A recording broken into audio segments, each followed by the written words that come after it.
अस्सलाम वालेकुम नाज़रीन, एक नई वीडियो के साथ मैं हूं आपका मेज़बान रज़ा अब्बास। दुनिया में जिस मुल्क ने भी फ्रांस के साथ रफ़ाल फाइटर जेट की डील की है, वो डील अब खटाई में पड़ती हुई आपको नज़र आती है। ये बात मैं क्यों कर रहा हूं, एक एग्जाम्पल मैं आपके सामने आज के इस व्लॉग में रखूंगा, मगर उससे पहले आपसे दरख्वास्त की वीडियो को लाइक और चैनल को सब्सक्राइब ज़रूर कीजिएगा। तो मामला कुछ यूँ है कि इंडोनेशिया ने लास्ट ईयर 42 रफ़ाल जो फाइटर जेट हैं फ्रांस से, उन्हें लेने का एग्रीमेंट किया। ये कुछ किस्तों के अंदर मिलने थे, यानी 5 मिलेंगे, 8 मिलेंगे, 10 मिलेंगे, लेकिन इनकी टोटल मजमूई तादाद जो थी वो 42 के करीब रफ़ाल फाइटर जेट इंडोनेशिया ने ये फ्रांस के साथ एक डील की। और ये डील कितने की हुई? 8.1 अरब डॉलर की। इंतहाई बड़ी रकम की, ख़ती रकम से ये डील जो है ये की गई।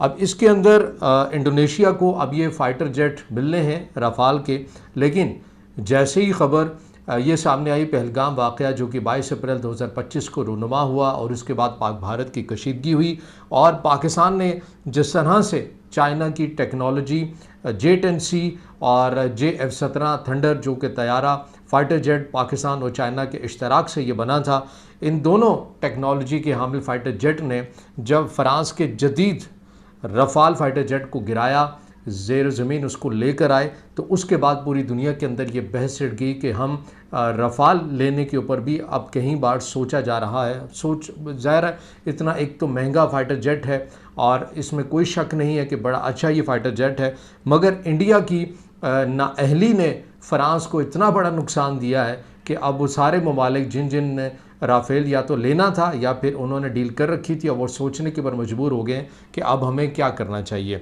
तो मामला कुछ यूँ है कि सोशल मीडिया के ऊपर इंडोनेशिया में आवाम ने बड़ी तादाद के अंदर ट्रेंड चलाना शुरू कर दिए हैं और आवाज़ें बुलंद करना शुरू कर दी हैं, बल्कि वहाँ की जो अपोजिशन है उनकी जानिब से भी शदीद मुखालफत की जा रही है कि भाई आपने 8.1 अरब डॉलर का इतने महंगे आप फाइटर जेट ले रहे हैं, लेकिन इनका हशर पाकिस्तान ने क्या किया है, और वो भी J-10C और JF-17 थंडर के साथ, जो कि इंतहाई सस्ते हैं। और उन सस्तों के कंपैरिजन में अगर किया जाए रफ़ाल को, तो ये तो इंतहाई महंगा है। तो आप ये क्यों ले रहे हैं? आप इस फैसले के ऊपर नज़रसानी करें, आवाम का ये पैसा है, कोई मामूली रकम नहीं है। आप ऐसा कीजिए कि चाइना की टेक्नोलॉजी के ऊपर जाएं, J-10C आप लें, JF-17 थंडर लें। अब इसके ऊपर जो इनके रहनुमा हैं, हुकूमती रहनुमा है इंडोनेशिया के, वो ये कह रहे हैं कि देखिए, एक आध जंग से आप इस चीज़ का फ़ैसला नहीं कर सकते कि इक्विपमेंट में मसला है या फिर चलाने वाले के ऊपर मसला था। ये बातें हुई हैं। इंडोनेशिया के लोगों की जानिब से भी इंडियन पायलट्स के ऊपर सवालात उठाए गए हैं कि वो उनकी नाअहली की बिना के ऊपर ये फ़ाइटर जेट गिरा है, वरना ये तो अब तक का सबसे जदीद फ़ाइटर जेट है। ये मुमकिन नहीं है, अगर इसे चलाने वाला अहल हो, स्किल रखता हो, इसे पूरी तरह इसके सिस्टम से अवेयर हो, तो बड़ा मुश्किल है इस फाइटर जेट को कोई अगर हरा सके। तो अब ये मामला आपको खटाई में पड़ता हुआ वहाँ पर नज़र आता है। और ना सिर्फ ये, बल्कि कहा जा रहा है कि इस महीने के एंड पे फ्रांसीसी सदर मैक्रोन खुद इंडोनेशिया का दौरा भी कर रहे हैं, जहाँ पर वो एतमाद भी दिलाएंगे, देखिए कि हमारे जो वार प्लान्स हैं, हमारी जो दीगर इक्विपमेंट है, ये दुनिया के साथ बड़ी हम आहंग भी है, बड़ी जदीद भी है और बहुत मौसर भी है। एक्सपेंसिव ज़रूर है, लेकिन ये है कि मौसर भी है। तो अब फ्रांसीसी सदर को खुद विज़िट करना पड़ रहा है इंडोनेशिया का, जहाँ पर लोगों को जाकर एतमाद दिलाना पड़ेगा, हुकूमत को एतमाद दिलाना पड़ेगा कि बराए करम वो इस डील से पीछे ना हटे।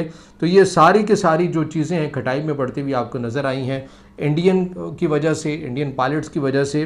गो के भारत ने अभी तक तो तस्लीम नहीं किया है कि रफ़ाल गिरे हैं, लेकिन जिन्होंने ये रफ़ाल बनाए हैं उन्होंने ही खुद CNN को बताया है और CNN ने उन्हीं का नाम लेकर कोड भी किया है कि जी हाँ, फ्रांस की इंटेलिजेंस ने इस बात की तस्दीक की है कि रफ़ाल गिरे हैं। और उसके बाद से पूरी दुनिया के अंदर ये बहस छिड़ गई है कि हमें रफ़ाल लेने हैं या नहीं लेने, और उसकी वाज़ेह मिसाल इंडोनेशिया है। और इंडोनेशिया के अंदर अब ये मामला बड़ा गंभीर हो गया है कि 8.1 अरब डॉलर की आपने डील की है, इंतहाई ख़तीर रकम है और इसकी कैपेसिटी वो नहीं है, बल्कि उससे इंतहाई सस्ते J-10C JF-17 थंडर तैयार है, इसको मार गिराया है और ये रिकॉर्ड पर ये चीज़ें आ गई हैं। तो आप इसके ऊपर नज़रसानी करें। लेकिन इंडोनेशियन जो सेटअप है, स्टेट है, हुकूमत है, वो ये कह रहे हैं कि नहीं भाई, हमें इंडियन पायलट्स की नाकामी की बिना के ऊपर इतने जदीद तैयारे को लेने से इनकार नहीं करना चाहिए। तो बहरहाल अब देखते हैं कि फ्रांस के सदर मैक्रोन विज़िट कर रहे हैं इंडोनेशिया के,